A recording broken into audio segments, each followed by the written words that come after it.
అస్తవ్యస్త పరిస్థితిలో ఉంది. విధ్వంస పాలనతో రాష్ట్రం 30 సంవత్సరాలు ఎన్నికెళ్ళింది.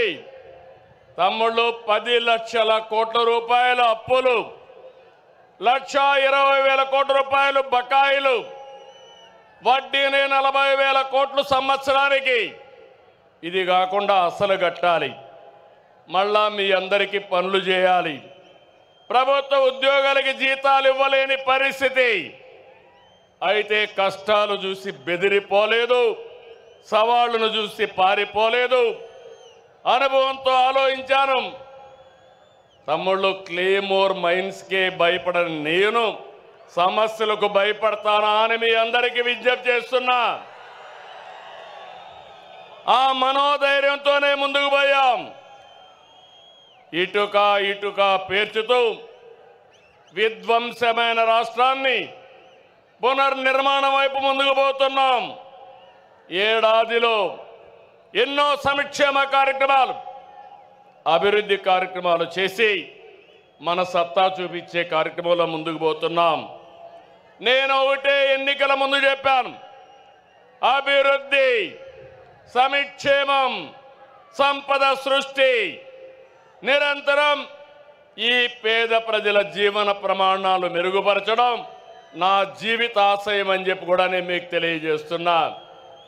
ఈరోజు మీరు చూడండి, సంపద సృష్టించడం తెలిసిన పార్టీ తెలుగుదేశం పార్టీ. సంక్షేమ కార్యక్రమాలకు నాంది పలికిన నాయకుడు, ఆరాధ్యుడు నందమూరి తారక రామారావు గారు అని చెప్పి నేను మీకు తెలియజేస్తున్నా. అదే నేను ఆలోచిస్తున్నా. నా కష్టం నా కోసరం కాదు, నన్ను నమ్ముకున్న ఈ జన సముద్రం కోసమని మరొకసారి విజ్ఞప్తి చేస్తున్నా. మామూలుగా అయితే ఇంతమంది రారు. మీలో నేను చూస్తున్నా, ఇది అవుతానే పిలిచి సన్మానం చేస్తాం. కోడూరు నుంచి 60 సంవత్సరాల వయసులో సైకిల్ వేసుకొని కడప మహానాడుకు వచ్చాడంటే అది తెలుగుదేశం పార్టీ పైన ఉండే అభిమానం. వారిని చూడండి తమ్ముళ్ళు, ఇలాంటి కార్యకర్తలు ఉన్నారంటే ఈ పార్టీకి పూర్వ జన్మ సుకృతం. తమ్ముళ్ళు గట్టిగా చప్పట్లు కొట్టి అభినందించండి. ఒక స్ఫూర్తి ప్రదాత. పార్టీ అంటే ఇట్లుండాలి. మనం అందరం ఈ మారిగా ఉంటే ఇంక వైఎస్ఆర్ కాంగ్రెస్ పార్టీకి అడ్రస్సే ఉండదు. అవునా కాదా? ఉంటామని చెప్పండి. అలాంటి కార్యక్రమాలతో ఈరోజు ముందుకు పోతున్నాం.